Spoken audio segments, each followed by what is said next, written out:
What up, y'all? Welcome back to another episode of the Black Top Podcast. And as you can see, the boys are back in town. Yeah, all three of us are back and accounted for. So, life is looking good. Today, we are going to be talking about some of our initial media day reactions. That just has been happening for the past couple days. And with that, training camp has started. The NBA, I believe there's preseason this Friday, if I'm not mistaken. I think it's the Japan game that's at like 3 a.m. here. But Yeah. yeah, exactly. After that, we are going to be giving our award predictions. So obviously, bit of everything. We're going to talk about why Defensive Player of the Year is going to go to Donovan Mitchell and all that good stuff. And then we're finally going to get back to the Blacktop Showdown, the bread and butter of this podcast. But before that, boys, how we feeling? Feeling good, man. I'm on my JJ Redick today, so Oh I got my yeah. little glass of Ting over here. Oh yeah. Um, Tuesday night, man. I'm just so excited for the season. Like DJ, you and I shot the podcast just a couple days ago, and like I can feel the excitement in the air, and I know I we'll can get taste into it. it. But media day has been fun.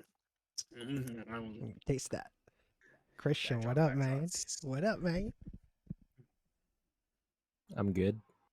I don't really have much to report on.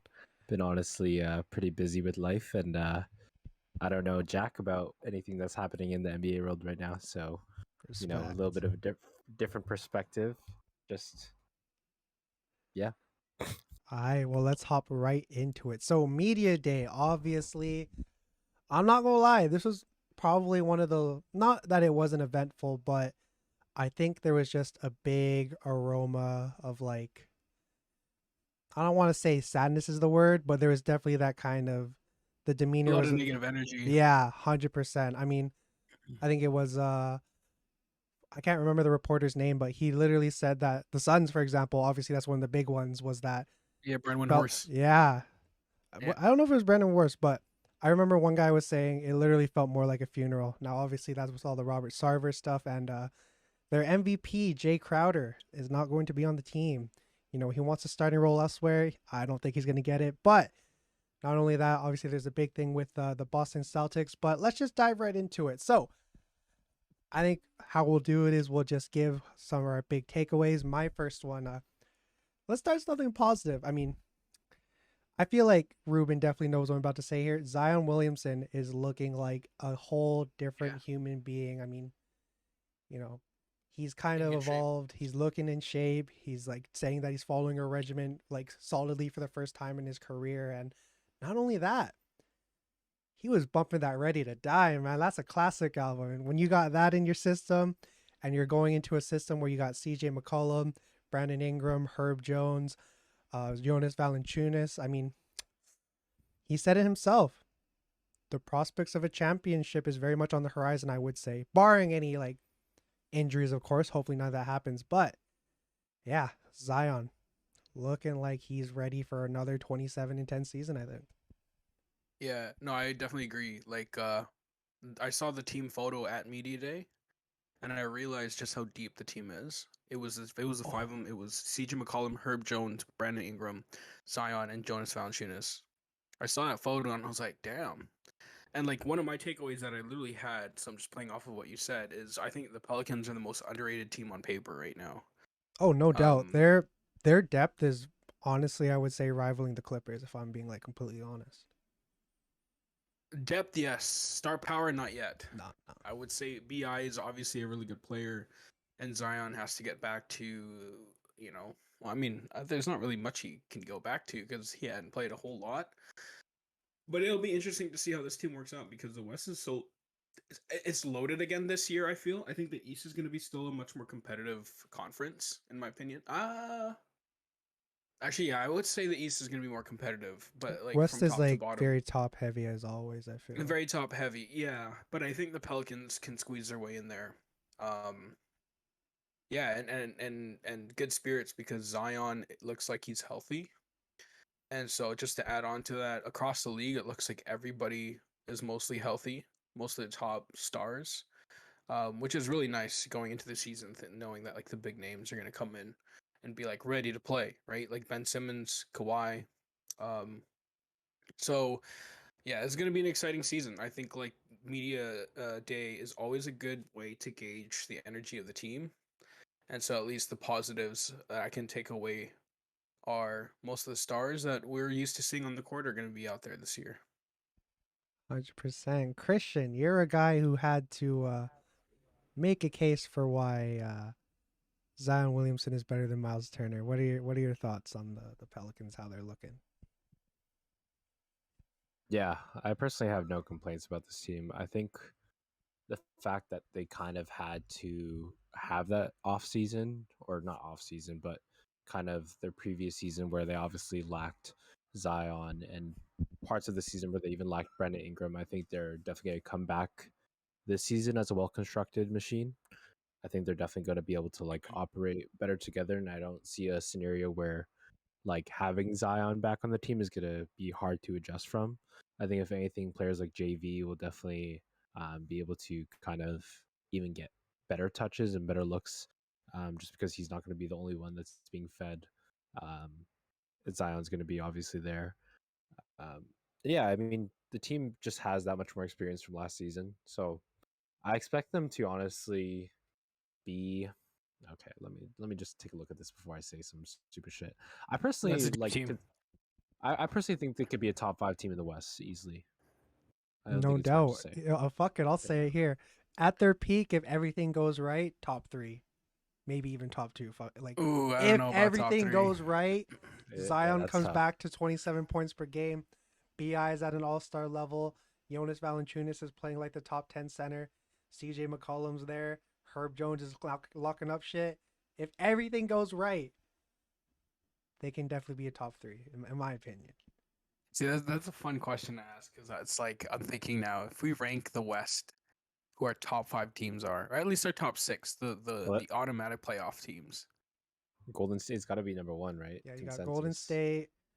No, they're my number 2. Yeah, Golden What? State, The- LA, My number Clippers. 1 is. Yeah, Room is a big Clipper believer, and I respect that. I'm a Clipper believer this year. Timberwolves, the obviously. dick munching is real for real. No, man. No way. It's Uh, okay, man. Kawhi Leonard Memphis. proved it in Toronto. I feel like he can win in True. LA. Ruben's like the groupie right now. Wherever Kawhi going, he's going, and. Hey, okay. To be fair, when he left Toronto to go to LA, I was like, this team's not gonna go anywhere because I didn't feel like they had the pieces to do anything. This is a different story. This is honestly a different story. Like we said in the last podcast, we just added Covington. They just added. I say we, but like they just added Norman Powell, right? They add John Wall back, who looks like he's in tip top shape. And like the last time we've seen John Wall play, he was at 80% and he was averaging 22 and 7. So I mean, I think there's an opportunity here for the Clippers to be really good because of all the pieces they added with already the star power they have. And don't forget, Reggie Jackson actually elevated his game last year. Oh, 100%. And so I would put him in the conversation for most improved this year, Mm. especially if he's able to be another big time contributor. And especially if the Clippers end up being a top 3 team, which I think they will be. But yeah, I'm just being a truther right now because like I'm really liking what I'm seeing, what they've done with that team. But I mean, yeah, I would say Golden State up there. Like Golden we just State, said, LA, Memphis, Minnesota, Denver, Mavericks. Down. That's tough. New It's Orleans. tough. That's 6 teams. And remember, Jamal Murray's back, right? And then you're looking at the Mavs who just added Christian Wood, who will be the 6th man, right? And then they're getting their guys back healthy. And I forgot Denver added Contavious Caldwell-Pope. It's a really nice addition. Yeah, it's a really nice addition. So I feel like it's gonna be pretty heavy up top for the Pels to make it in. But on paper, they've got them as talented a team, I would say, as the Nuggets or the Timberwolves. I don't know if I would say they're better than I would say even the Mavs, but I don't know if they're better cohesively than a team like the Grizzlies, maybe not the Clippers, or obviously the Golden State Warriors. So yeah, it'll be interesting to see how the West plays out. I mean, one injury in the West is like I mean, we saw that with well, obviously Kawhi didn't play the whole year, but that whole Yeah. instance of when Paul George went down, but obviously they were able to keep afloat. But you know, on paper, I'm not gonna lie, Pelicans top 5. I don't think Look good, yeah. I don't think there's another team that has 4 players that are like top 10 at their position, in my opinion, just off the top of my head. Because I mean, CJ McCollum, fringe top 10. Jonas Valanciunas, fringe top He's 10, top 10 center. 100%. BI, obviously top 10. And Zion, one healthy, is probably definitely has the case to be like top 5, maybe even like, As a 4, yeah, they're definitely top 5. But moving on Herb from Jones is there, one you of the know, guys. that's definitely going to be a team we're going to be heavily watching this year. Ruben, my dude, what were some of your main takeaways other than the fact that OG Anunoby loves long walks? Man, I have so many, dude. Like, I'll say 2 here. The Suns are so bad. Like the energy there and the Aiton situation, like, and it just came out today that they were like, "Oh, how have things, worked with you and Monty?" And he goes, talk I about haven't even that. talked to him." He cut him off. He cut the reporter off, and he goes, "I haven't even talked to him. We haven't talked since that last game." And then Monty tries to cover it up and says, these guys need a break. We haven't talked. I haven't talked to multiple guys on the team. I've seen them in passing. We've conversed, but nothing major." And I'm like, well, that's not a good thing either. I get you want to give your team a break, but if you're not talking to your players over the summertime or since that last game and having a deep down conversation, that's really bad. Not to mention the Robert Sarver thing that's going on, and then on top of Jay Crowder wanting out, and then a mutual agreement that he's not going to come back, who was obviously a huge part of, what they were going to do, or what they did. Sorry. So yeah, it like whoever said it was a funeral. I remember Brian Windhorst saying that it was really bad, like on ESPN. Like dude, the vibes on that team were so bad. But I also wouldn't, stemming off our last conversation, I also wouldn't throw them out of the conversation to be in the top 5 again, just because they're way too talented. If there's a team that can get over that many trials, it would be a Chris Paul led team. It would be a Chris Paul led team, and I'm a truther of Chris Paul as well, because he's proven it time and time again wherever he goes, regardless of the situation, that he's been able to be a winning player. And he's got too good of a reputation as well. So I mean, everything about the Phoenix Suns is just so bad, and it's kind of sad to see, because I was hoping this would be a situation for at least Chris Paul to win a championship or just continue his winning ways. But it doesn't look like it's going to go very good. And it's reminding me a lot of how the Clippers broke up. Tough. Like not on a, yeah, right? Like it's not a good note to end on. So yeah, that was tough. 100%. Sentiments all the same here. To be frank, I think if there's any team that's going to drop out of the kind of the form they were in last year, it's definitely Phoenix. I mean, fuck it, I'll say it. I think they're in a similar situation as the Jazz last year, where I don't give a fuck if they go like 82-0. If they're not doing shit in the playoffs, it don't really matter. I love Chris Paul. Chris Paul's definitely the best point guard of this generation, but hasn't been able to get it done when the lights are brightest. Game 7 got blown out by 40 in the finals. He was cool for like games 1 and 2, but after that he dropped off. But Yeah, he it's had just some good playoff performances last year, 100%, though. no doubt. But I just think that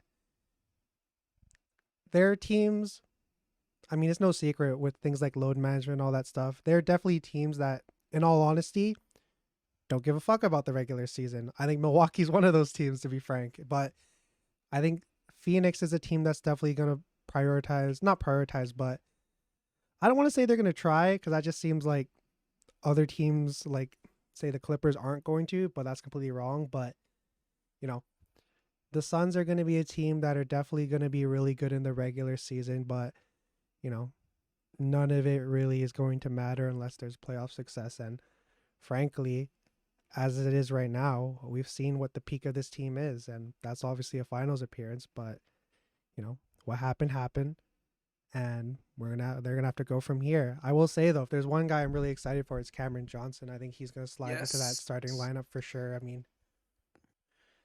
that guy can bang with them, he can shoot with them, and overall, Way better than Jay Crowder. I'm gonna drop this really quickly. I For this specific award, I have a few names, but he is my top getter for most improved, Cam Johnson, That's valid. because they're specifically opening up this role for Cam Johnson to be in, and when he's had the time to play and he's given the opportunity, he's been like a high producer. Like, he's efficient. Obviously, he's a really good 3-point shooter, but he's also a very solid defender and a rebounder. And he has really underrated ball skills. In between, like that in between game, like he's got the ability to pull up and create for himself too. And I think that's a huge reason why they're letting go of a guy like Jay Crowder, because Jay Crowder can't do anything but 3 and D, and that's an issue when you already have Bridges on your team. So a lot of the offense falls on a really old Chris Paul, a Devin Booker who has also struggled in the playoffs a little bit at least the last playoffs, and then DeAndre Ayton, who obviously doesn't want to be there anymore. So yeah, I would give Cam Johnson a nod for that award. 100%. Christian, my dude, you got anything to add? I think my only addition to everything is that I personally think the Phoenix Suns will be a play-in team this year. I mean, Ooh. that's a pretty hot take, but I think, like, if you really think about the West, like the mix of like just extremely strong rosters and also well put together rosters as far as like structure. Like I talked about Sacramento like a while back, and obviously I think they're in the play-in area as well. But I think there's just teams that are more youthful and in better mindsets and positions to kind of overtake a team like Phoenix, where there's obviously a lot of disarray. And I think that actually plays a huge role in how things turn out. I mean, you saw it in the Celtics at the beginning of last year, and obviously they turned it around. Um, but it's because they had a fortunate situation, and I think not all teams kind of end up that way. Whereas I see Phoenix kind of being in disarray this whole year, especially with not being able to let go of DeAndre Ayton and having troubles with that. Um, I think Ruben, you mentioned until December, right? That DeAndre Ayton is not going to be able to be moved. Yeah, I'm not. January 15th, actually. January 15th. Oh Sorry, shit! I checked it after. Yeah, so he can't be traded for a while. Yeah, so that's like half the season right there, Yeah. almost. Um, and that's going to be like just such a bad mesh for the team. And things can maybe work out, but I just don't see this as a franchise perspective. I don't see them doing so well this season for that reason. Yeah, for sure. I mean, I'm not gonna lie. I'm in the camp of you trade him. Now, whether that's actually gonna happen is a whole different thing because just signed the extension. They could have done a sign and trade if they really wanted to, but I'm just gonna say it. I really like the idea of a DeAndre Ayton for like Miles Turner and Buddy Hield kind of concept. In my opinion, I think at when he's healthy, Miles Turner is like significantly better than DeAndre Ayton, and not only that, Buddy Hield is Hell yeah. arguably Oh no. 100%. Nah. Buddy Hield's a No. top 5 shooter in the league, if I'm being real. No. I don't think Miles Turner is better than DeAndre Ayton. Miles Turner, what do you mean? Plays He's not better better than defense, DeAndre Ayton. shoots the ball better. Yeah, sure, DeAndre Ayton can, bang in the post Yeah, a his little counting bit. stats are better. His counting stats are better, but DeAndre Ayton is also a much higher IQ. Like, he's a much bigger contributor to a lot of the other No, that's fields in the valid. game. But let me ask you this, Ruben. Considering all the baggage that the Phoenix Suns are going into this year, fuck the Robert Sarver shit, but even just DeAndre Ayton himself, you know, the main takeaway for me from the Phoenix Suns thing was that it's not that he should have shown gratitude, but I mean, the first question that got asked him, I think, was about his contract, and he had nothing to say about, thankful to this organization. He said, "I'm happy." I'd be happy too if I was getting 150 M's, but you know, at the end of the day, it's still that the Phoenix Suns didn't offer him a contract. It was obviously that they matched it. And I just think Yeah. that when you look at the packages that might be available, especially considering once we're heading into like the trade deadline and some teams are set and aren't going to want to part with their pieces as much though, I feel like that might be one of like the better trade offers they can get.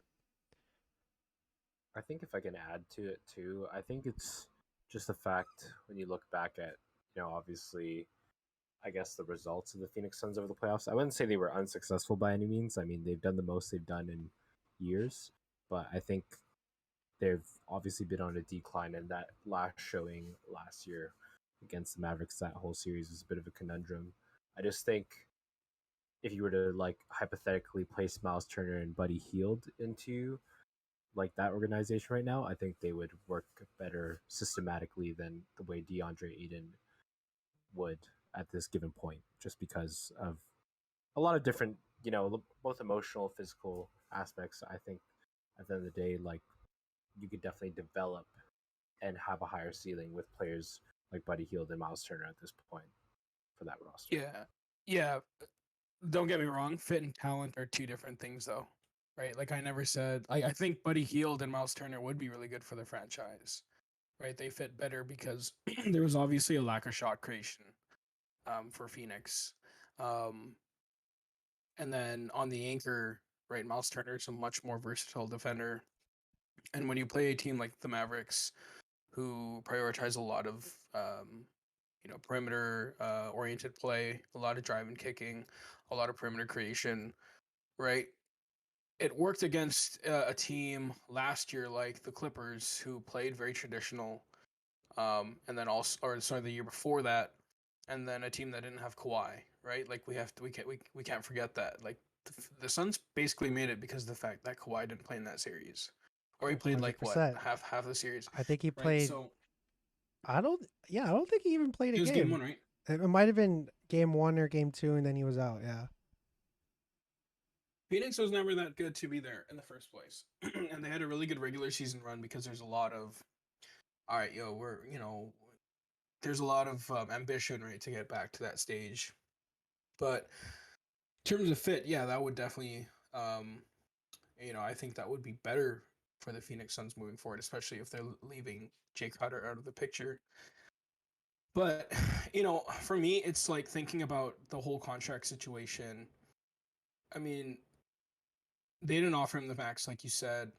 I really feel like they screwed up in that situation because a lot of your team building is like relationship building. Like if you're not gonna give the player what he wants, but you're ultimately gonna force him back into your roster, like how can you expect a guy to be happy when he's making 40% less than what he could have if he had been given a max contract or max extension? So I think there's like two sides of the table here. Is he a guy that deserves like the super max extension? Absolutely I not. mean, no, he doesn't. But whatever he got for the restricted FA, what he got in restricted free agency is a bargain. And I think Phoenix did that simply because they know DeAndre Ayton doesn't want to be around. But when January 15 comes around, that's a really good bargain for his contract, which allows you to be much more flexible when it comes to trade decisions.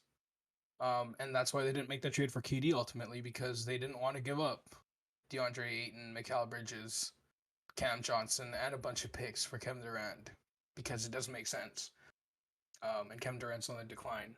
So I mean, I don't, again, at the end of the day, it's just making the right decision, and I just feel like Phoenix messed up fumbled, like almost every decision over the last 2 years when they could have gone all the way in on this roster. Instead, they kind of shot themselves in the foot. Yeah. Could have had a guy like Tyrese Halliburton. I don't know Yeah. who was from that Dragon Bender draft, but he was like 4th overall or something like that. But anyways, y'all got any last little takeaways from media day? I got one. Go ahead. KD and Kyrie were very transparent about what happened this summer. Yeah, no, 100%. Right? Like, I don't know, DJ, what do you think? And Christian, I don't know if you've heard, but literally, KD was like, I did not trust the organization in the summer. I felt like everything was uncertain. I felt like things weren't stable, and he wanted stability because he was older. And then, obviously, with the vaccine stuff, he touched on it a bit. He didn't obviously call out Kyrie, but the fact that Kyrie decided to sit out rather than get the vaccine played a huge part in him wanting to come back, considering like it's still going on. So he was very, very transparent about what he felt this summer, and I think it was ultimately like he had to get to a place where he felt like the organization was gonna do him right this year, which I feel like they did. I feel like they made some really good, like underrated moves this summer, and then you're gonna get Ben Simmons back healthy. But yeah, I felt like that was a really weird media day for the Nets. Yeah, I think ultimately it was a little shaky, but I think it's best case scenario for how the summer went. Now, obviously, things could have gone a Yeah. lot better, but you work with what you got. I think the thing though is that I think we tend to really think of the NBA as this big kind of diva show with guys like KD, LeBron. They're guys that in this era of player empowerment are gonna say, I don't want to say whatever they want, but essentially whatever they want. But you don't see guys like Sean Marks or Steve Nash kind of jabbing back at all, I don't think. And I don't think that's because, maybe, yeah, they're a little like taken aback by it or whatever, but they're not letting it affect their egos in that we're going to trade Kevin Durant for peanuts. And essentially, in addition to that, a guy like Ben Simmons, they talked about him potentially being a small ball five. I think that probably works best for their team. You roll out probably like Kyrie, Seth, Joe Harris, KD, Ben at the Ben five. Simmons. That's a It's a scary disgusting. team. That's a disgusting starting five. And not only that, Ben was talking about how in like the runs they've been in, saying They've they're been looking good. pretty good. I think obviously they're probably the biggest wild card of this year because I think it's another thing where Yeah. they're either going to be really, really good or really, really bad. And even last year, before all like the drama and all that stuff, they were like kind of running through everybody in a sense. They were like top of the East, everything was going good. And obviously the injuries started to pile up and the whole Kyrie thing. Even that was before the season, but I'm somebody who I think not that everything has to go right, but now without the vaccine mandates and, it There's no feels more like it's a lot excuses. more open. Yeah, there's no more excuses. Shit's got to go down. If any coach I think is on the hot seat, it's definitely Steve Nash. So Steve Nash.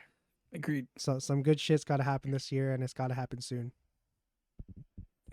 Fully agreed. I have nothing more to add to that. I mean, Mm. to be honest though, on a positive side, I am very excited for Ben Simmons because I was honestly on the side, like I wasn't very vocal about this, but I was on his side in terms of like when a team and an organization and eventually your fan base turns against you, how can anybody be mentally prepared to play basketball for that organization again? When you get thrown No doubt. under the bus right after a series, when this play didn't even happen in Game 7, right? There's a lot. Joel didn't play well to end that series against the Hawks. Doc Rivers got out coached, Doc right? There Rivers were a is number. fucking ass. Yeah, he gets so many accolades because he had 3 Hall of Famers in 2008. But I digress. But you know what I mean, right? Like I think I was on his side where I feel like his mental health wasn't well, and eventually his back was messed, and nobody believed him. And then he eventually got surgery and shut everybody up to be like, okay, yo, he was actually injured.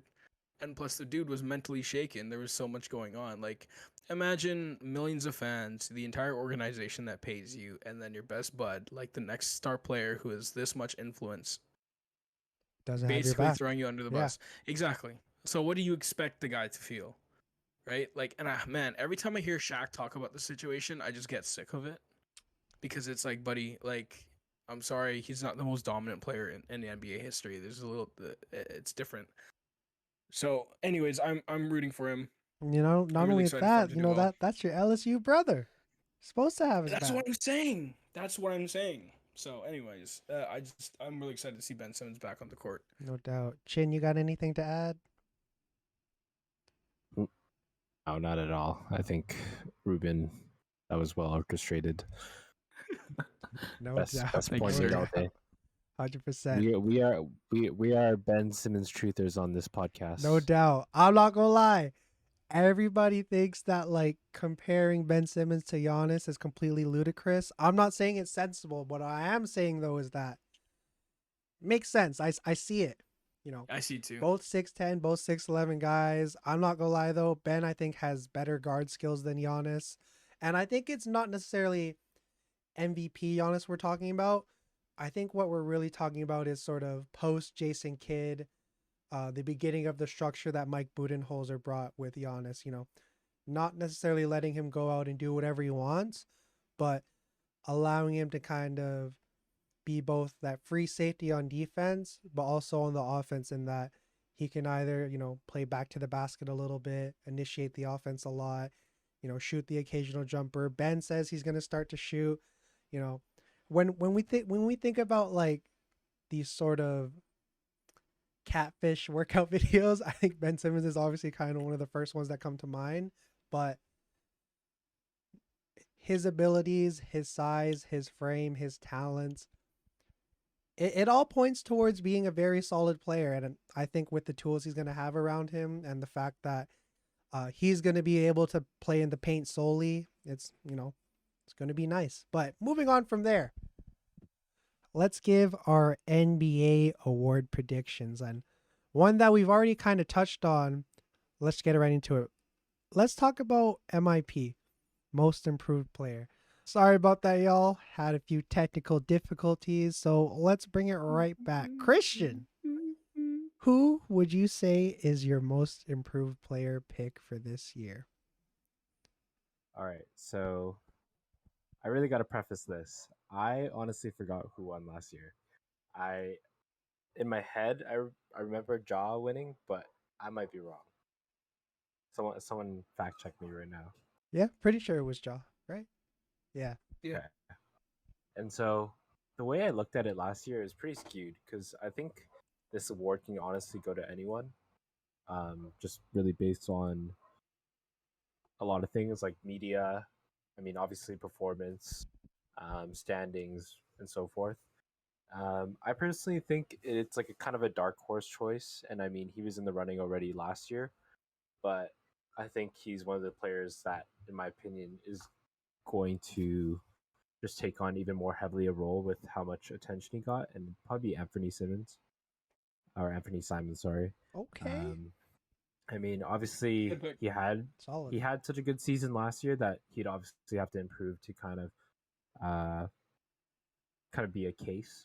But in that same sense, I think like Portland is like the most bare bones team that they've ever been in quite some time. I mean, in my opinion, and so he's obviously going to slide more naturally into the role that people kind of expect him into. And then I think in that same notion, he's going to improve. I mean, he's going to get more touches, and I think he could definitely be more involved in the media this year. So yeah, he's gonna have less attention this year too with Dame coming back. Like definitely, he's gonna get a lot of good looks. I think that's a solid pick. Yeah.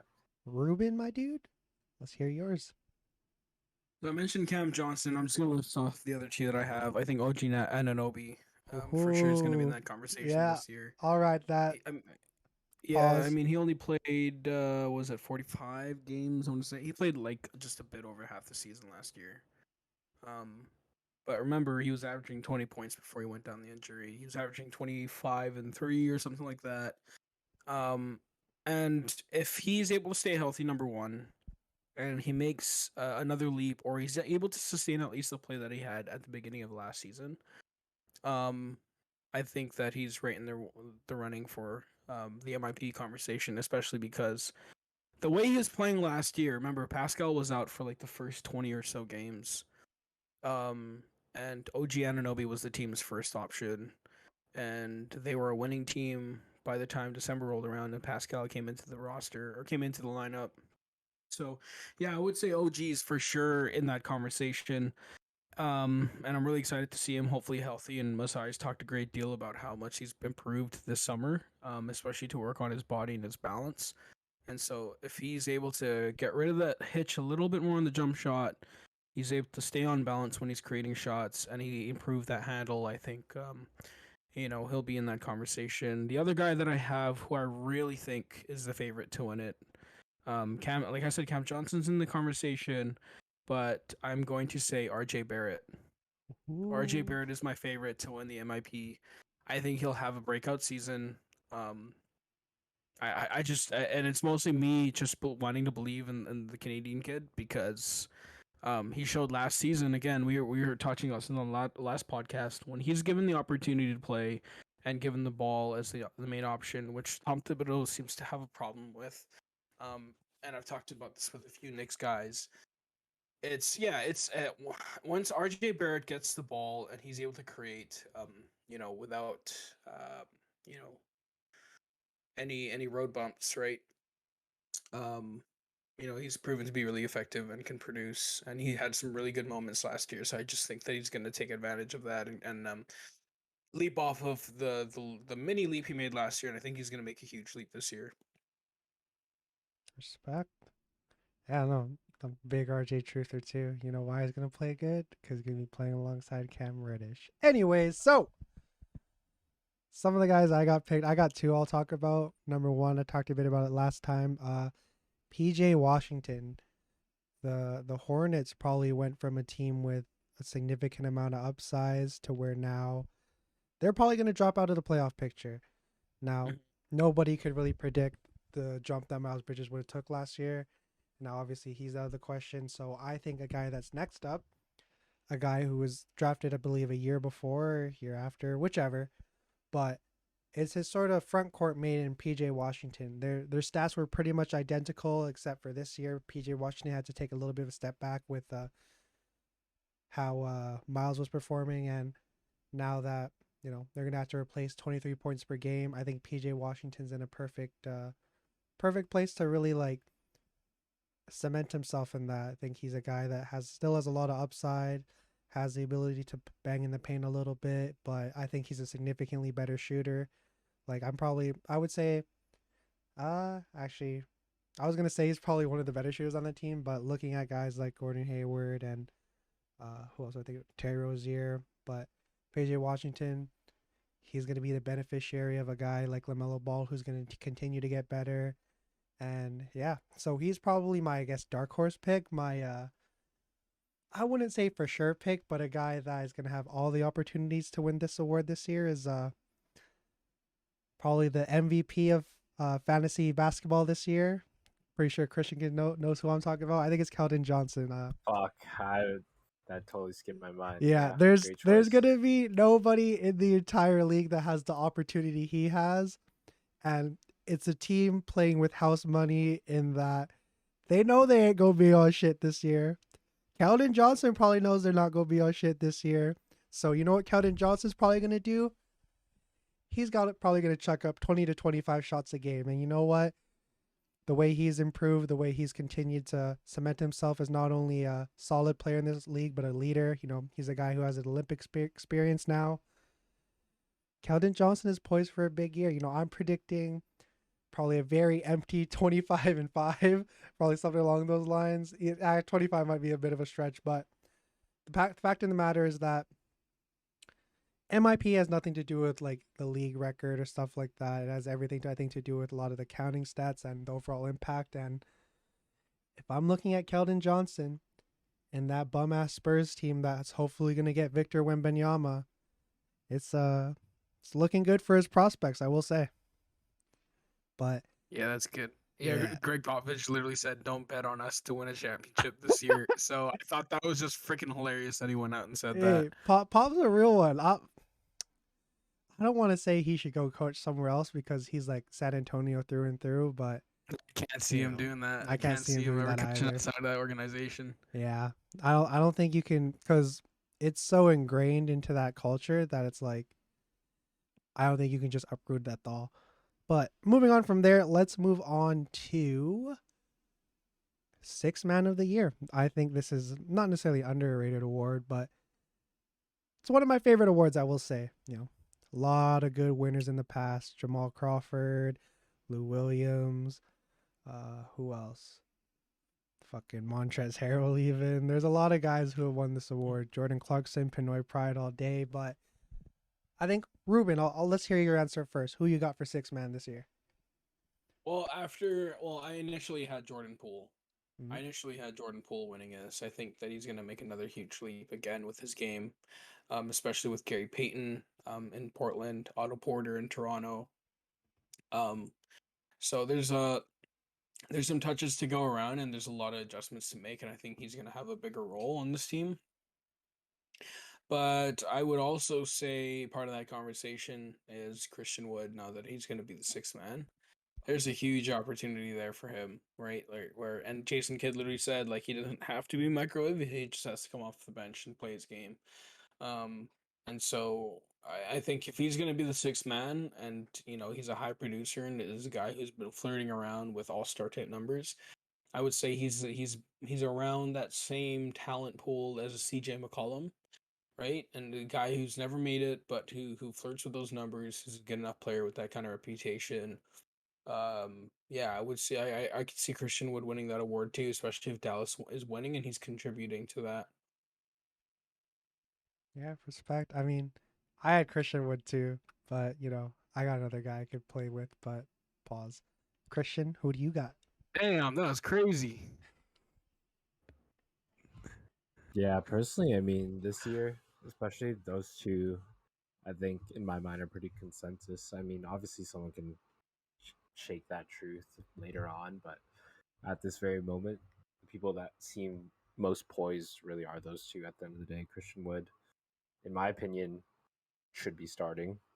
Um, I understand the kind of ethos as to why he might not be in Jason Kidd's eyes, but at the end of the day, he could be a starter on almost any NBA roster, minus maybe the rosters that have all stars in that position. But he's really on that level, right?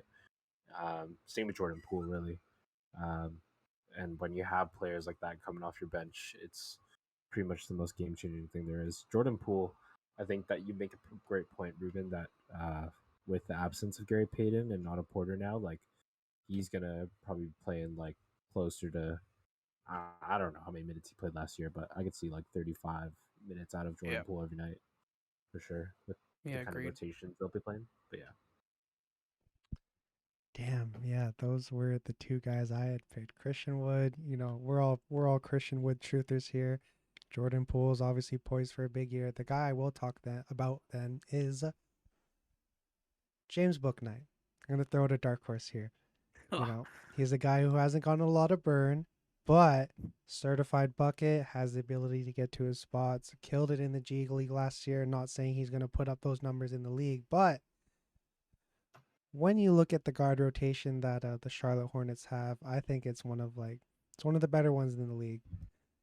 It's probably the only savior this team really has in their entire roster, if I'm being real.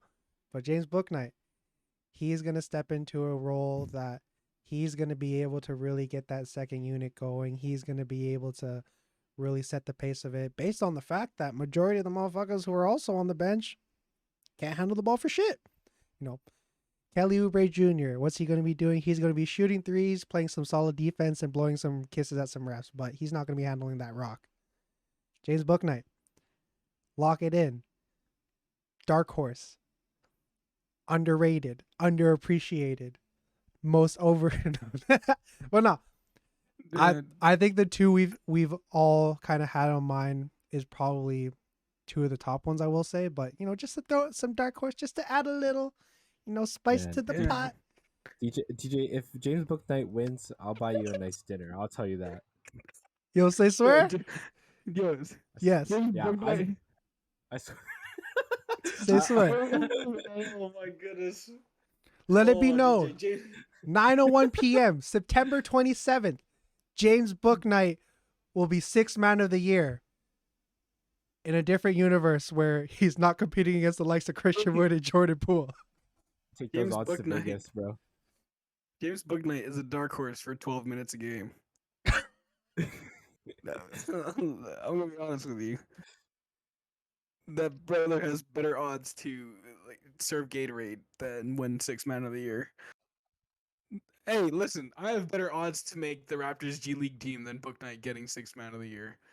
Come on. I think Jamal Crawford could come back onto a team as a sixth man of the year and have a better chance at winning than him. Hey, you know what? Y'all can talk all of that shit. We'll see when in April, James Bouknight, he's sitting his ass at home, but when it comes finals time, he gets that sixth man of the year award. But I will laugh so hard if he actually like manages to win six. But the dude played like 8 minutes a game last year or something See like that that. that's So because he was playing behind Ish Smith. I will say he has better odds to win Most Improved than he does Sixth Man of the Year. Yeah, that's valid. But James I'll Booknight, give it to sixth you. man of the year. Book that shit. But I Yeah, James Booknight that shit. 100%. All right. Well, I definitely got the clip for today. Anyways, moving on from there, let's talk about Rookie of the Year. Now, Oh, I feel like this will be easy. I This is mean, too easy, bro. This is That's going too do easy. all of you have No, Paulo? wait. Oh no, DJ, you can't. If you're not saying Paulo, this is crazy. All of you have You might as Paulo? well- Yo, You might as well say, brother. You might as well say Cam Reddish then. bro, the dick eating is crazy. I'm No, not. that Here's guy's the thing. crazy. Here's the thing. Sure, Paulo's the safe pick, but I'm a motherfucker that chose James Booknight, so I don't play shit safe. But okay, wait, just to It's gonna confirm, take Jalen Duren. no, but all of you pick, both of you pick, Paulo. I'll explain why, and I'll also explain why it could be someone else though. But I'll let you go on. Okay, Go on. I'll give my pick. So this first one is a bit of like kind of like how Ruben's cheering for the Canadian boy. I like Benedict Mathurin. I think he's Chris Duarte's cool, but Benedict Mathurin's Canadian, so I got to ride for my boy. 6'7", nice and long. Pause. He's gonna be able to slot next to Tyrese Halliburton. And Tyrese Halliburton was averaging 20 and 10 for a good stretch of that like little sample size that we have of his Pacers tenure. I think he's gonna be able to sustain that. Benedict Mathurin is gonna be a big contributor to that team. But another guy. Is it because of this team that I think I'm not sure where you stand on them, Ruben, but Christian and I think we got decent hopes on them. I think Christian said they're gonna flat out make the playoffs, but it is the Sacramento Kings. But I got Keegan Murray. I think Keegan Murray showcased a lot of ability in the summer league. Now, obviously, you take all of that with a grain of salt, but when you look at the skills he displayed, it's when I watch summer league, I look at it as like, what of this is gonna really translate it? Obviously, I watched the Bucks pretty closely. I like that. Marjon Beauchamp didn't really play too much with the ball in his hand. It was very much like catch and shoot, playing D. But bring this back to Keegan Murray. He definitely handled the ball a little bit, but what we saw was his ability to shoot, play D, and run the floor here and there. And I think that's really what you want from a team that has two stars that aren't the best of shooters. Keegan Murray is going to be able to spot up. And when it comes time, whether it's like fatigue or anything like that, the rest of the starters are on the bench, Keegan Murray's going to have a chance to kill. And alongside that, he's got a lot of personnel that can really help him. And that is why Paolo Banchero, it won't be a landslide, but he's still probably going to win Rookie of the Year. But just so take the dick out my mouth a little bit. Those are the two guys I think could win. Damn, that's crazy. Damn, that's crazy. I mean, I think the reason I choose Paolo Banchero is really because he, like, coming into the NBA, he's just the most ready player.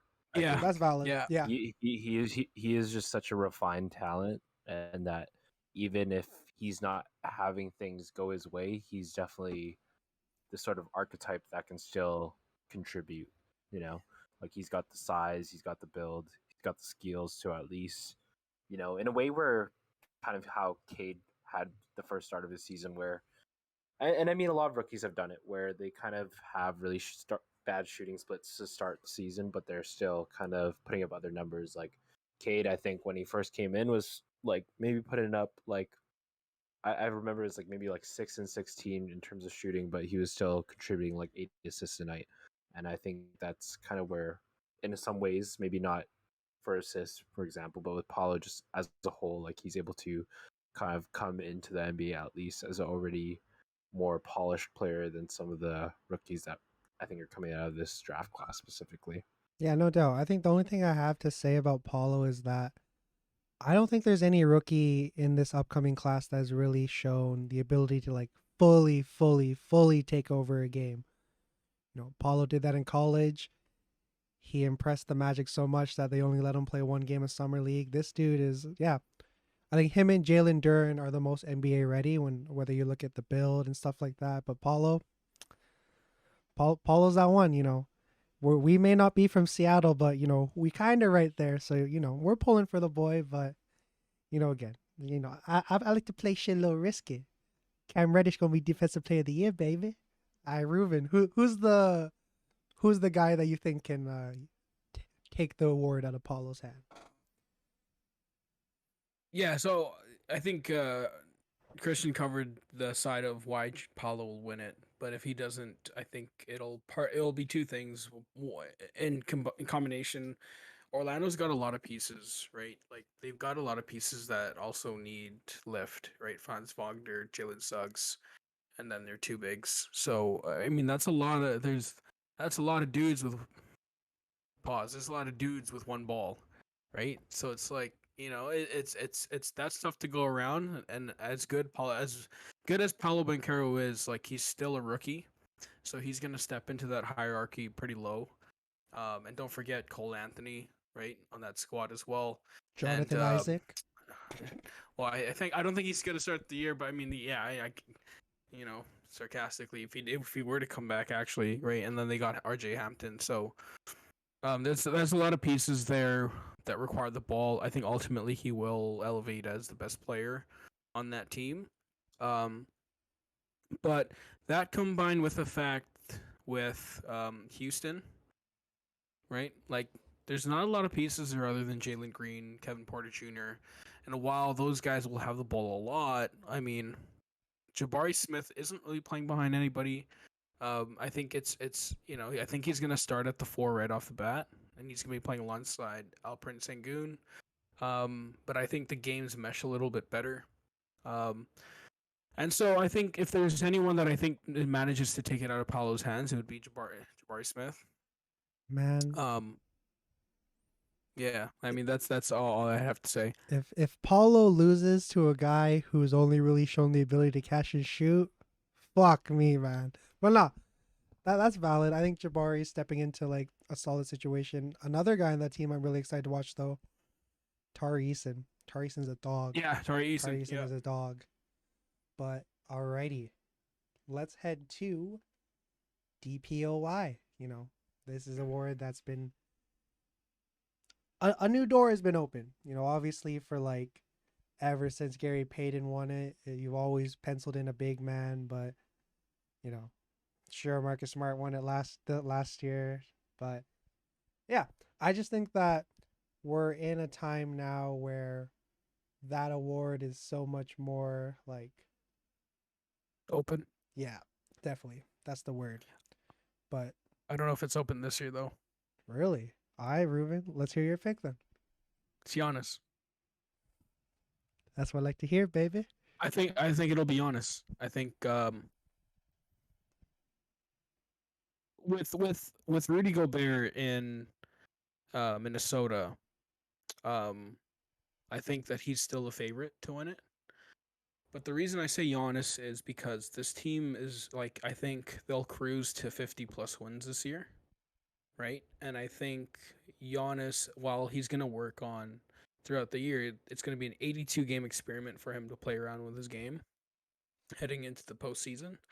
And I still think that even though they lost last year, they're one Middleton away from making the NBA Finals again. I think he will dominate the defensive end this year simply because of the fact that that's his one. I feel like Giannis, that's his one. What's the word I'm looking for? That's the thing that he can just stand pat on every single game for the rest of the year. And I think Milwaukee is going to be able to play some really crappy games, really shitty performances, and still come out winning because they have Giannis in the anchor, right? They've got Jrue Holiday. It's a very good defensive team. So I would give it to Giannis because I think he's just going to dominate on both ends this year. And with the change in scenery with Rudy Gobert, with the Celtics, I think also declining with Marcus Smart, Bam Adebayo in Miami really not making it.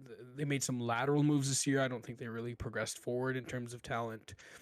Joel Embiid might make a leap on the defensive end and win Defensive Player of the Year. But at least on the East side, I just don't see anyone having that big of a defensive impact as Giannis, especially with their current roster makeup, right? So, yeah, for me, I don't think it's that open. I think I'd have to give it to Giannis this year. You'll get no hesitation from me. I guess I'll go because I'm not gonna lie, I have Drew Holiday. I think it's just because I like the idea of a guard winning it again. Now, obviously, there isn't a defender on earth that's as versatile as Giannis. I don't think there's anybody that really guards 1 through 5 as smoothly as he does. But when we He's the talk only guy that about can do it. 100%, the only I think the best perimeter player when it comes to just guarding up is Drew Holiday. You know, sure, Marcus Smart's got all the fancy first place defense and all this stuff, playing behind Robert Williams, whoop-de fucking do. Drew Holiday is the underground GOAT. When you ask a lot of the top players in the league, when they talk about who's the guy that makes them want to just like, fuck, this motherfucker's picking me up, it's Drew Holiday. He's gonna be playing behind Giannis, and I think barring an injury to Giannis, of course, it's obviously Giannis's award to lose in that sense. But if the Bucks are able to be as top of a defense as they can be, and Giannis misses a few games here and there, I like Drew's chances. I think it'd be a nice story, not to say that it'll be the end, but it'll be a nice way to really have Drew finally get like his full flowers. I think, he's got a few like all team defenses and whatnot, but let's be real. If there should have been a guard to win that award last year, it was Drew Holiday. No bias, obviously. Just sound analyzing. Drew Holiday's the motherfucking truth. But yeah, Christian, my guy, who you got winning DPOY? So I got two players. One I think is less of a scenario. One is more of a scenario. So my first, I think, more consensus pick would be Robert Williams III. I like that. I personally think. Yeah, except he's not starting the season. That is true, actually. He's missing at least a month and a half. I mean, I will just flag that, but he could easily come back and make a huge impact for the Celtics. Yeah, he probably would have won last year if he didn't get injured. Sorry, I keep interrupting you. Go ahead. That's agreed though. I agree with that though. Yeah, and that's fair. I guess I didn't even realize that, to be honest with you. And I think it's just because like his impact on the defensive floor, in my opinion, is obviously not on Giannis level. I think Giannis. I mean, not that I need to say this, but he's the consensus best player in the NBA right now. But I think if there is a player, I think that rivals that sort of flair on defense, just as from a size comparison and also just how agile of a player and how smart of a player they can be in the paint. Personally, think Robert Williams is definitely up there. Just based on like, at least my eye test is pretty shit. I'm not gonna lie. I only watch so much basketball as I can, but he can guard guards. Like he's definitely got a very interesting floor IQ, and I think he's so defensively oriented that it's almost all he plays for at some points of the game. Like, not to say discount his other skills, but he really is like a true defender. And I think like because of that, like he could definitely sneak his way in. I think another player who I think this is like maybe the dark horse pick, and this will be much more of a circumstance, but I think Ben Simmons could return to form and be the defensive player of the year. I like that. I like that. Yeah, I do. He at this point I think is the defensive identity of the Brooklyn Nets. I mean, obviously it's not Kyrie, obviously it's not KD, it's not Nicholas Claxton, it's not Joe Harris. I mean, I'm not gonna keep saying their roster, but he is consensus best defender on that team.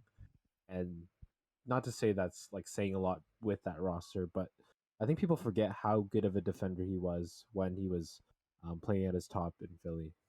And I think he can definitely carry some momentum with the right start in the season and be that player the entirety of the season. So he's going to, I think, be all over the floor in a perfect scenario. So I kind of hope that for him. I think that'd be a really great comeback story for him to be that like anchor for that team. like that a lot. Solid, solid. Yeah, I was gonna say if I could pick another dark horse, he's one of them. All right, last but not least, Maybe Book Knight could be defensive player of the year too, right? man, Book Knight's gonna clean sweep this shit. He's gonna be the first player He's to win gonna be MVP MVP off too. the bench. He's gonna be the most improved. He's gonna be first team All NBA, first team All Defense, and Coach of the mighty year as well. Coach of the Year, Executive of the Year. He's gonna get the Kareem Abdul-Jabbar Award, all that good stuff. But okay, last but not least, fuck it, it's MVP. Who y'all got? Tell me why it's Giannis. Giannis. Yeah, exactly. Here's, I'll take the reins on Giannis. this. Giannis Antetokounmpo, consensus best player in the world right now. I don't think there's any doubt about that. I think the only reason he doesn't have another MVP is the fact that voters fatigue is a real thing. That's why I don't think Jokic is going to win this year unless he has like 30, 12, and 10 kind of season.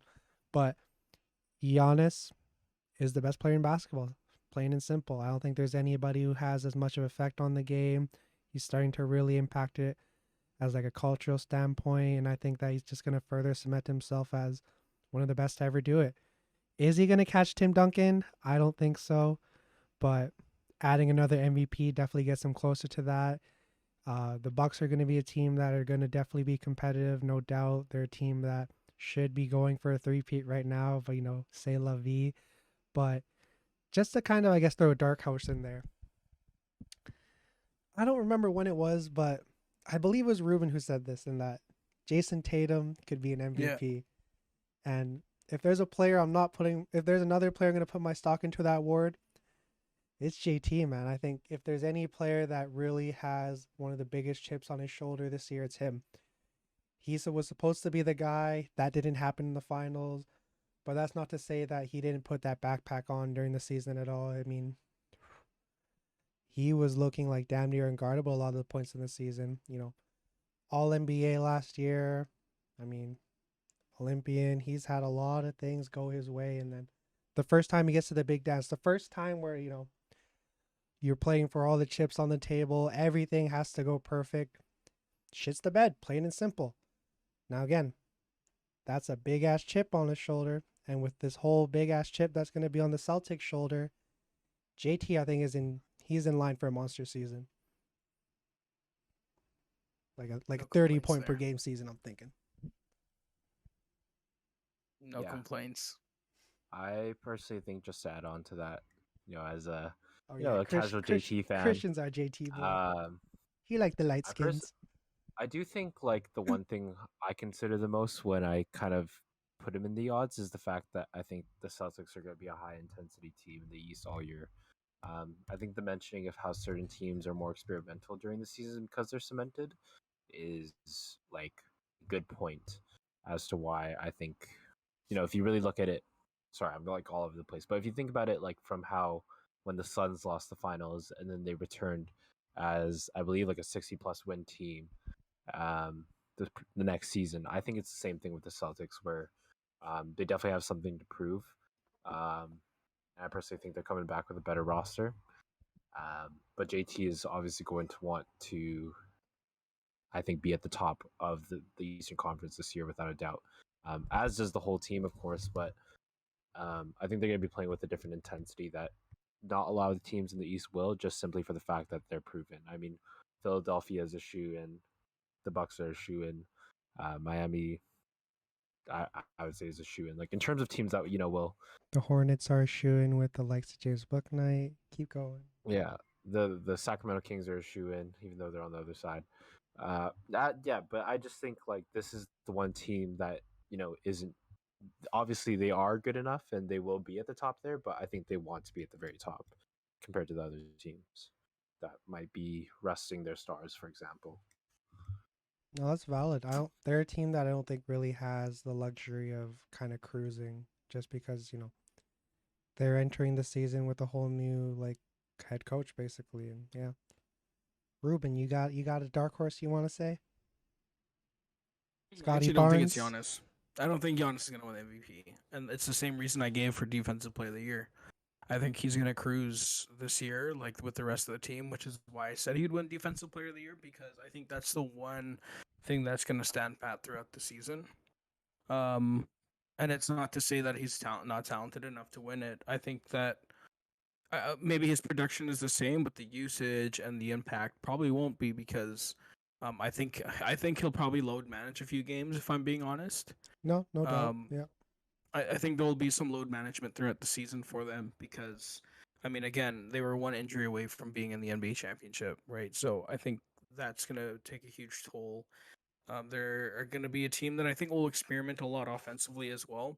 And I think that's just going to be a really good season for Giannis to expand his game again. But I think that expansion will take place more so throughout the year, so that he can implement it during the finals. And we've seen it with different teams. We've seen it, in the past with championship caliber teams, where the season's just kind of like, as long as we get past here, we'll get to the finals. So I don't think it's gonna be Giannis, simply for that fact. Just because I don't think that they're not gunning for it like they did in 2020 and in 2021. And so I don't think it'll be Jokic this year, because Jamal Murray is gonna be back, and I think like the West is just gonna be, you take the ball out of his hands a little bit more when you have your guys back. And so I think it'll just be harder for him to win the MVP, because the usage rate is going to be down. He was required to be crazy, right, when he didn't have Jamal Murray. So, JT is one I agree with, but he would have been my dark horse, right, to win it. But I'm picking Luka Doncic to win MVP this year. Ooh, respect. Okay. Yeah, I'm picking him to win MVP this year, and I actually checked the odds before recording this podcast, and he's actually the top. He's got the highest odds to win the MVP this year, and I think there's a reason for that. I think he just came off a huge year. He lost a lot of weight.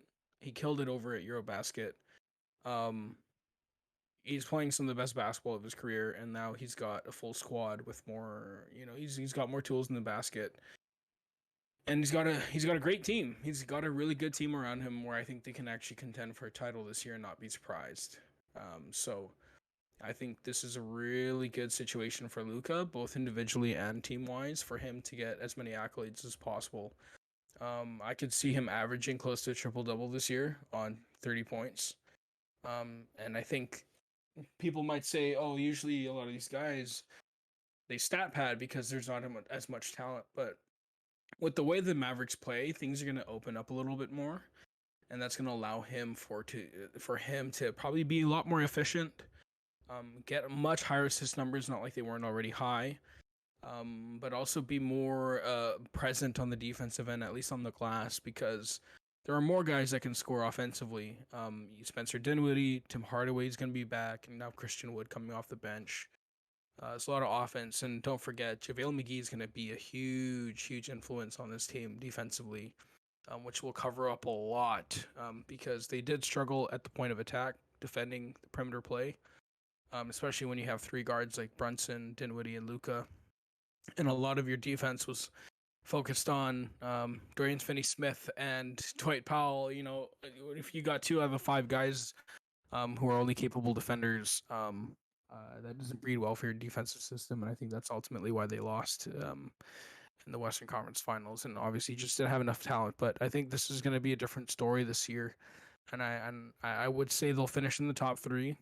And if they do finish in the top 3, and it feels like Luka right now is in that situation where Giannis was in 2020, where they're gunning for that top spot. I think the best player is really going to have a high usage rate.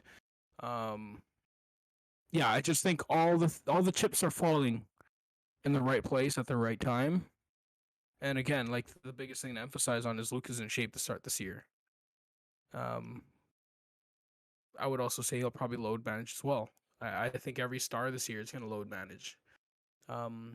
So anyways, yeah, I think it'll be Luka. I'm pretty confident about that pick because of the season we just saw. He single-handedly. I think I will. I haven't put any money down on betting this year, but yeah, I'm going to put some money down on Luka for sure. Respect. Yeah, no. There's a big narrative, I think, for Luka to win this year, for sure.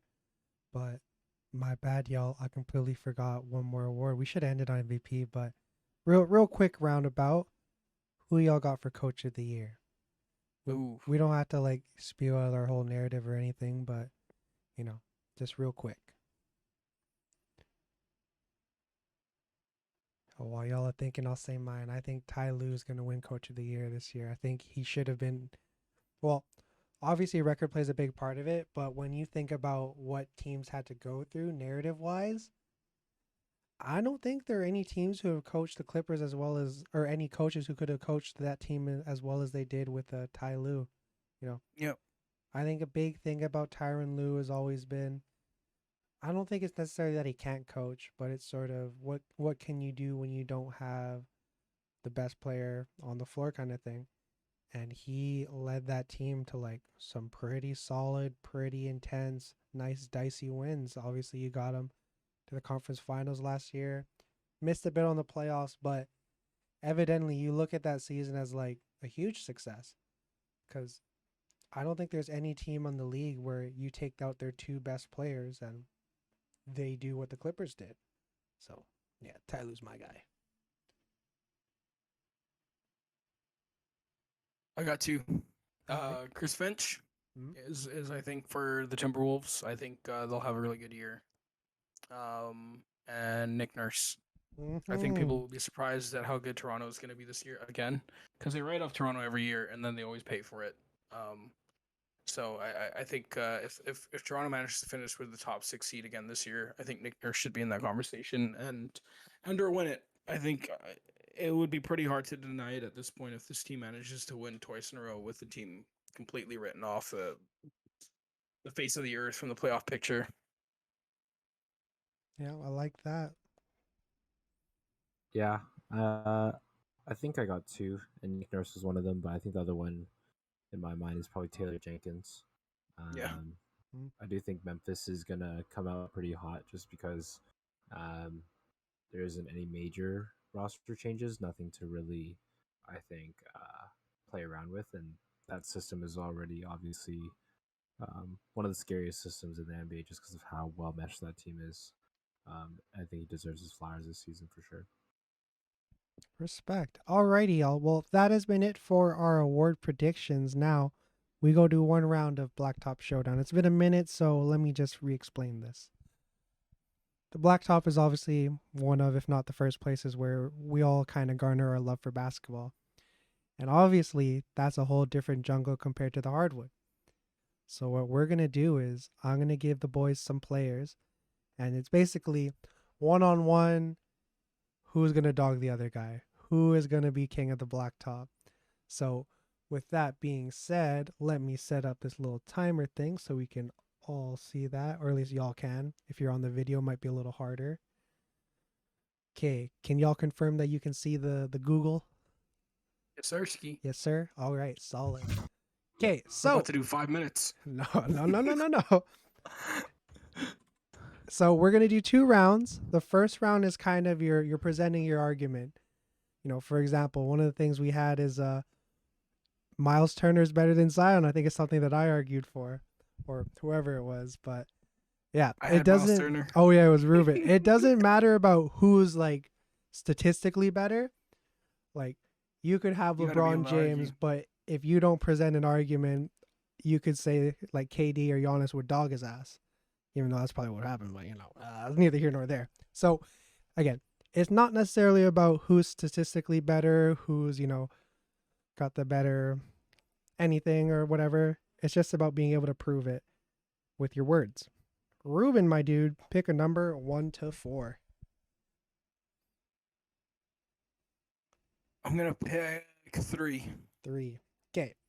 You are arguing for Jalen Green. All right, Christian, Yeah. pick a number 1 to 4, but obviously not 3. Give me number 2. Oh, I like this number. Okay, we got the first overall pick and the second overall pick. Christian, you're obviously going to argue for Cade Cunningham. Alrighty. Okay, that's all there. Okay, Ruben, you ready to go? 1 second. Yeah. All right. Pull Go up the ahead. basketball references pages, whatever y'all need to do. Okay, ready. Ruben on his first minute. In 3, 2, 1, go. Out of all the rookies from the 2021 rookie class, Jalen Green has the deepest bag. Offensively, he's got the size and he's got the best athleticism of all the guards in that conversation, which is why Jalen Green would clean house on Cade Cunningham in a one-on-one on the blacktop. Cade Cunningham is a great team player. He's proven that time and time again, which is why he's known as a bigger point guard. But the bag just isn't anywhere nearly as deep as Jalen Green's, with the ability to score from 3 different levels, the ability to hit the three, drive, finish over top defenders.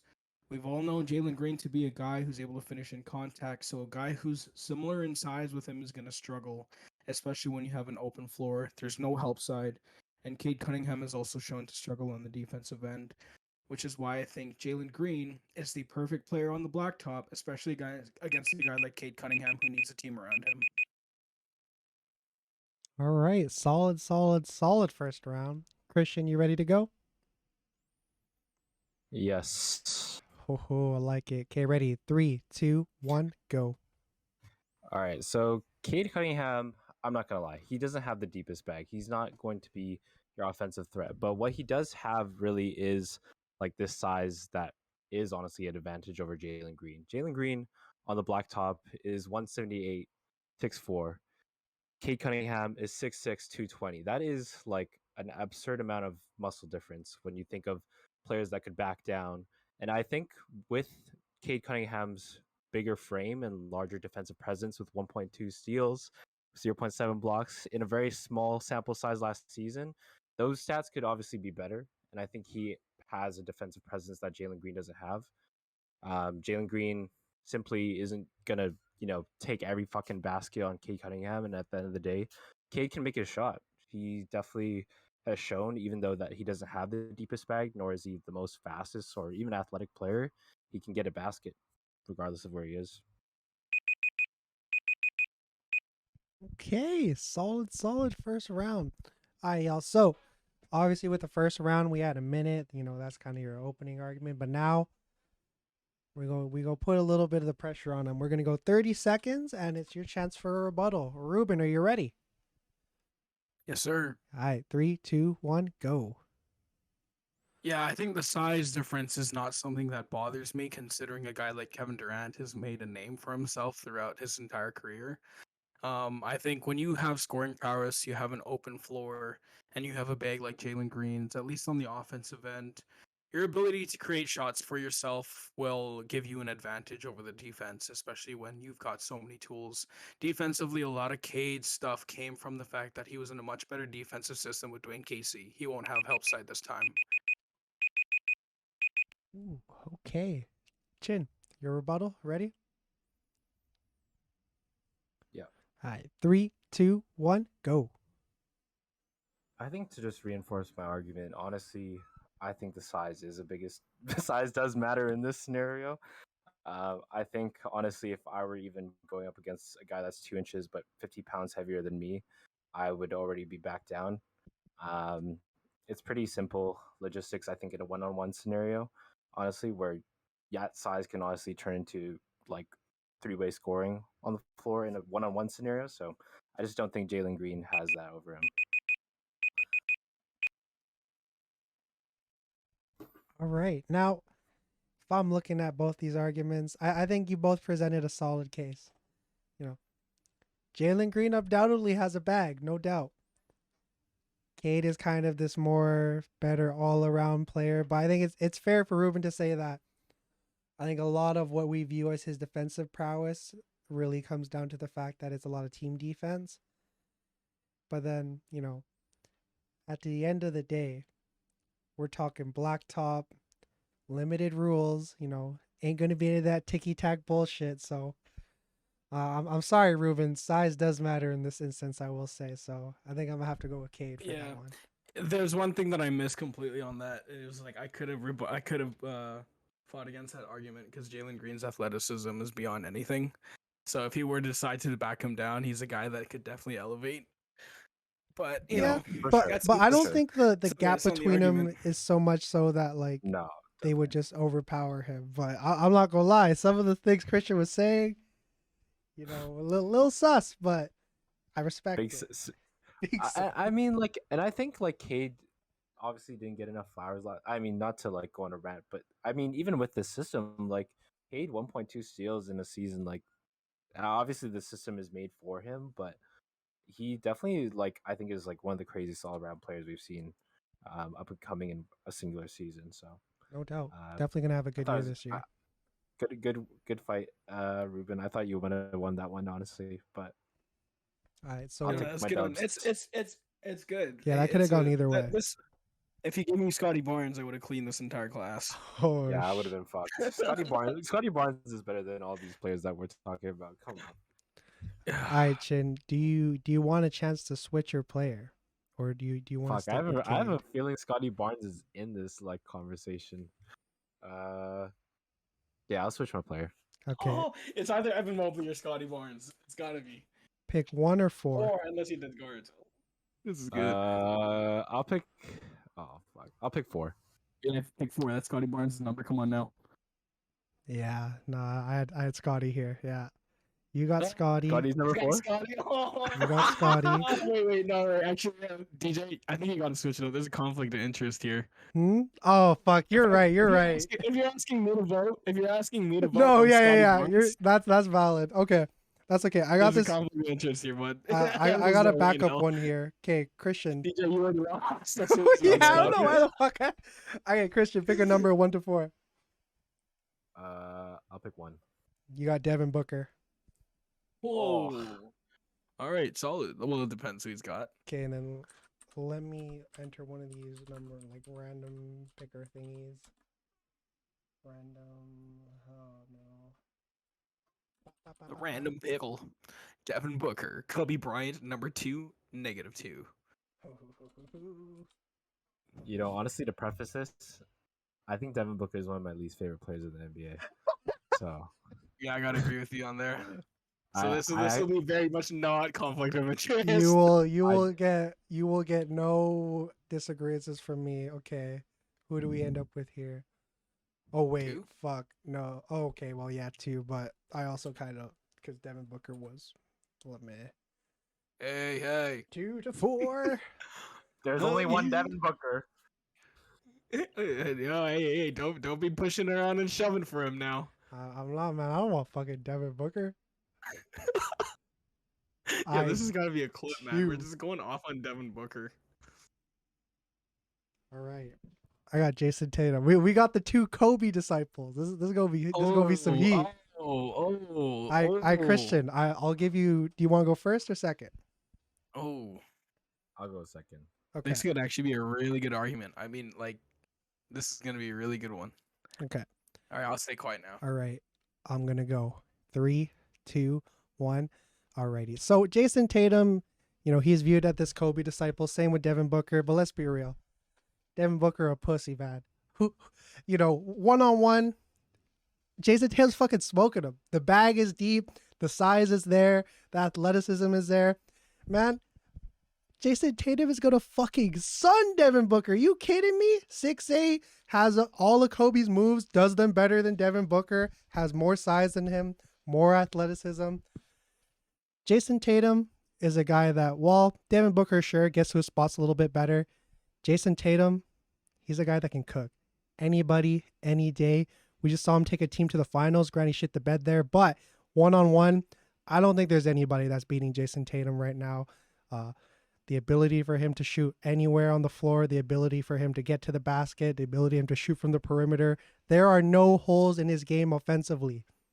Devin Booker, bit of a pussy-o if you ask me. All right, Christian, you ready? All right. 3, Just hit me with it. 2, 1, go. All right, so let me preface this. I am a Jason Tatum truther. I really am. But I do think Devin Booker has a much tighter handle than him.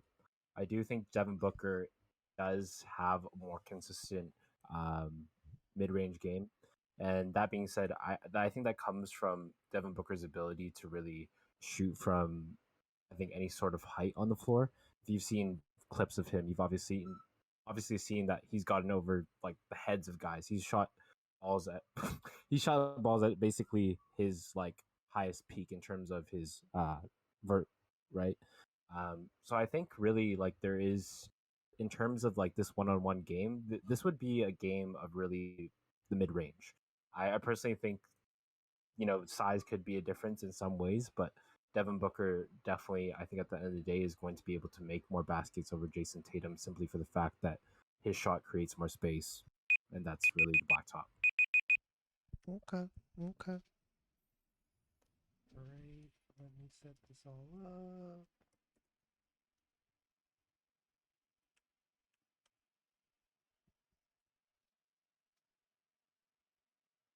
No. 30 seconds.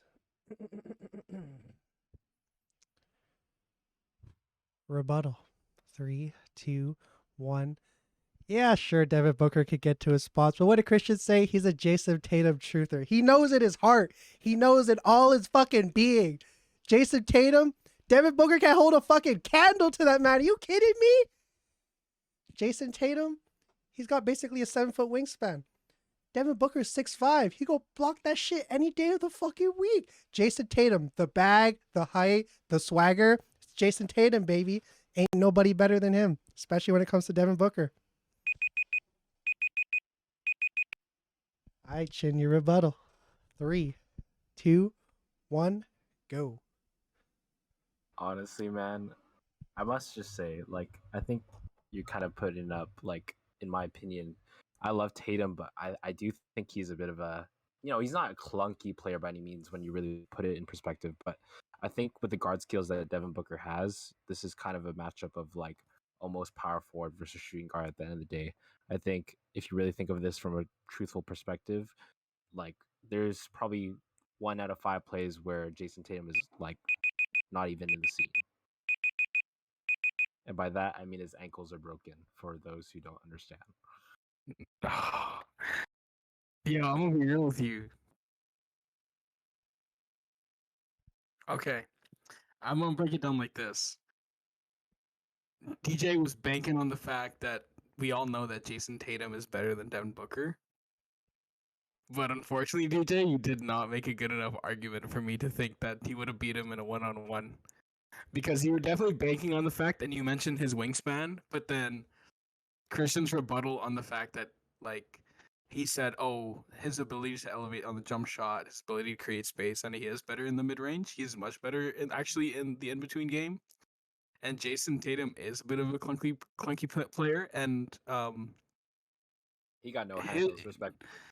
He does, but it's only to set up into his shot, where Exactly. Devin can create from multiple spaces, and you touched on that. I almost gave DJ the nod because of the fact that you said the wingspan, but you didn't go ham on the defensive side, because I think Jason Tatum would have cooked him there. If you literally just went ham on the fact that he's much like, because even Christian gave it an out at the end saying that it's shooting guard versus power forward, but like you have a much versatile power forward in Jason Tatum who can defend both ends. If you went in on that, I would have been like, yeah, like Jason Tatum does have the athleticism and the size, so he would be able to at some point. It's the same argument as the last one: overpower himself in the post, or just shoot over top just because he's much bigger. But the bag conversation kind of took it home, and you're banking on the fact that Jason Tatum is a better player, and we all know that, but the argument just wasn't there. So I'd have to. That's valid. That's sorry, valid. TJ. I'll have to roll with. I'm gonna have to roll with Christian here. I think Christian took the dub from both of us today, man. That was tough. Fuck Devin Booker, respectfully though. Bro, but you know what? As soon as you said the fact that he elevates over heads, I just kept thinking about his bubble shot over Kawhi and all those dudes. That's his only highlight. That's why. Have you guys seen that recent video of him like playing with DeMar though, where he like went up for a jumper and like DeMar was like not even in the frame of the video. I don't like Devin Booker, but I was like, damn, this guy can like really make a shot. Yeah, I think people underrate his ability to create shots. Like he's got some of the best shot creation from anywhere on the floor. Oh, no doubt. And he's got such a tight handle. Like he could go like I think the best part is that he's so much more effective in the pick and roll than most people give him credit for.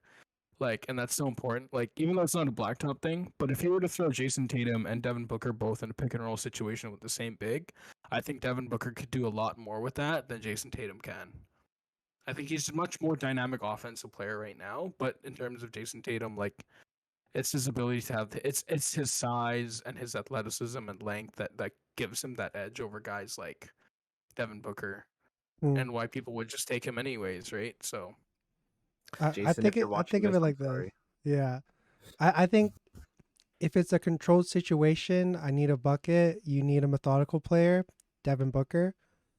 But I Yeah. think if it's like if you need a guy who stacks up against everybody solidly, who can get you a bucket, that's JT. But yeah, yeah, the Devin Bo- conversation's not even a conversation. Like, you're Yeah. taking Jason Tatum 9 Yeah. times out of 10. But yeah, I mean, Devin Booker. If you leave Phoenix, man, I'll cheer for you. But as long as you're in that shithole franchise, I don't know. I'm just dying because DJ's argument is basically like Devin Booker's a pussy-o. I was like, yo, man. And I was sitting there like, damn, DJ, you had a minute and you just kept calling him pussy-o. Yo, I'm not even gonna lie. Like when we had our rebuttal, I was like willing to like give up just for Jason Tatum to win. I was about to say it. I was like, yo, man, honestly, Jason Tatum wins. Just end this. No, man. Dude, if you did that, then I would have been like, both of y'all gave both shitty arguments. But I'm taking Scott to you, Jordan Green. I had to get in my bag for that one, honestly. That was a good one. That was a good one. This is gonna be a nice clip. But either Yeah. way, this has been another episode of the Blacktop Podcast. Boys, you got any last things to say? Let's go Raptors. Chin? Let's go Emilio Doka. No, RIP, okay, no. R- I don't know that. I'm just kidding, guys. I'm clearly just kidding. Don't cancel me. Yeah, I don't got anything to say. RIP Lizzie, free thug. Yo, I just said don't cancel me. And this guy just went, yo, man. Yo. All right, with that, stay safe, stay blessed. We'll see y'all soon. This guy said RIP Lizzie. Back shots.